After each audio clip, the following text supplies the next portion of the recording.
Christine, what was the state legislator's intent in establishing CBOC? I think the main intent was that the taxpayers directly participate in the oversight of the bond revenues. There's quite a bit in Prop 39 about vigorous efforts needing to be undertaken to ensure that the expenditure of the bond money is as the voters think it's going to be spent. That any unauthorized expenditures are reported, and that the bond oversight committees vigorously investigate and understand what is going on with the bond money so that they can report it out to the taxpayers. That the CBOCs are the taxpayers' direct representatives on that bond money as far as the oversight. Chris, what are the role and responsibilities of the CBOC? So basic things that a CBOC is supposed to do. We're supposed to make sure that the spending is in accordance with the project list. And that's the project list that the voters have seen. We need to report and advise the public how the money is being spent. Has it been spent the way that the public is expecting it to be spent?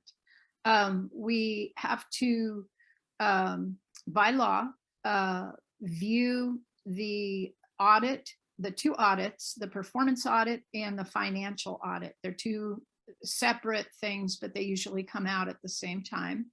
And we have to make a report. And based on what we find, we have to state whether or not we think the school is in compliance.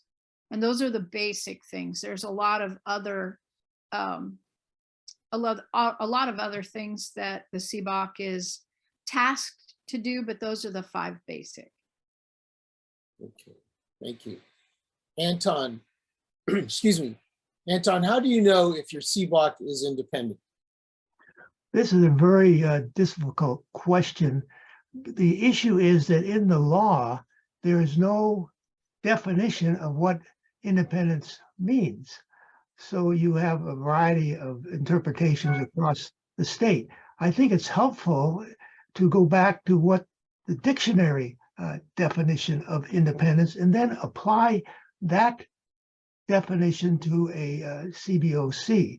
Now, the dictionary says not influenced or controlled in matters of opinion or conduct, not subject to another's authority. So I think that's useful in terms of what independence means. And here's the basic thing is that when Prop 39 issue is passed, there's a promise that there will be independent oversight.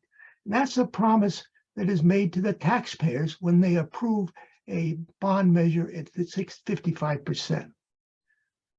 So what CBOC has done is come up with a 12-question test, 12 questions that you can ask yourself as a CBOC member whether your CBOC is independent.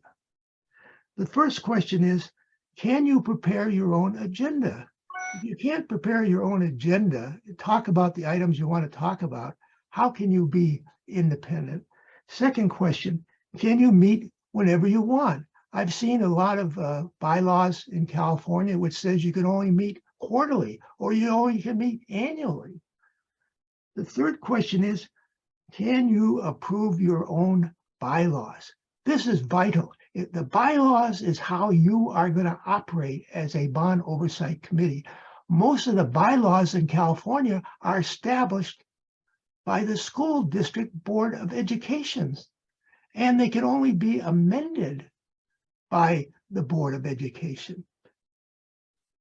Or can you establish subcommittees? Subcommittees are vital because if you're going to do significant work, you can't do it at a regular meeting. You have to set up subcommittees, like an audit subcommittee or an annual report subcommittee. Question 5. You have a budget for your own operation. Question 6. Do you have the ability to post documents on the CBOC website? The Ed Code requires that any document that goes to a CBOC is a public document and should be on your website. Next question, do you have independent legal counsel? All of these CBOCs rely on the district's legal counsel, which basically is a conflict of interest. The district's duty of the legal counsel is to the district, not to the independent CBOC. Do you receive and review the annual reports for performance and financial? Those were the reports that Christina referred to. Does the district, does the CBOC prepare an annual report, which is the single duty that is required? And does that annual report have a compliance opinion? An opinion that says, in the opinion of the CBOC, not in the opinion of the district, not in the opinion of the auditor, but in the opinion of the CBOC, is the district in compliance? And lastly, you have the ability to talk to contractors, architects, project managers in performing your duties. Those 12 questions are on our frequently asked questions on our website, bondoversight.org. I think every CBOC member should be able to answer those questions in the affirmative in order to determine if they are independent. Anton, for clarification, regarding CBOC's legal representative, they're entitled to have their own independent legal representative, correct? Yes.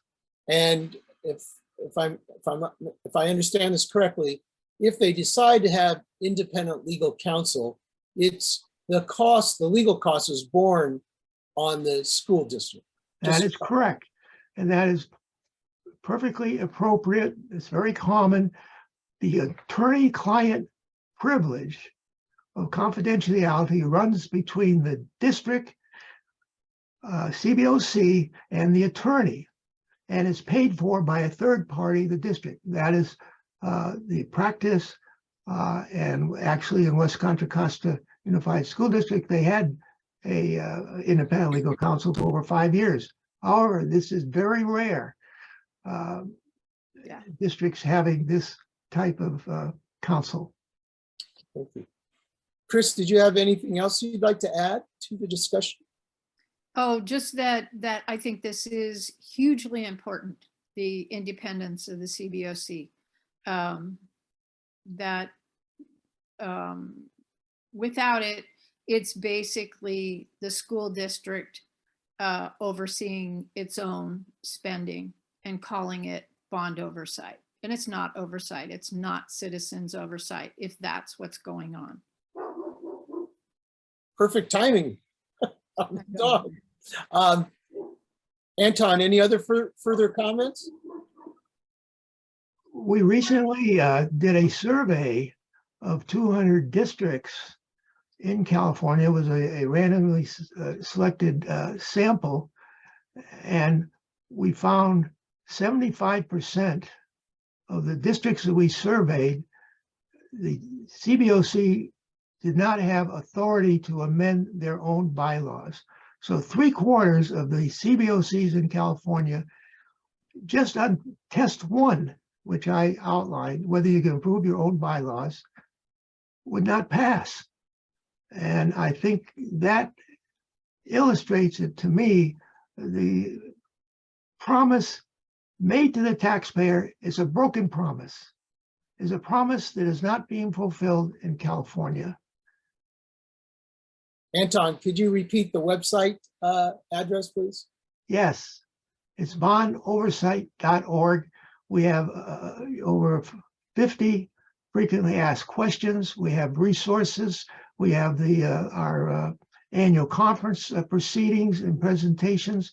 We have over 50 grand jury reports and audit reports of issues in bond oversights all throughout California. That's great. I'd like to thank our guest speakers, Chris Hansen and Anton Youngyer. Thank you.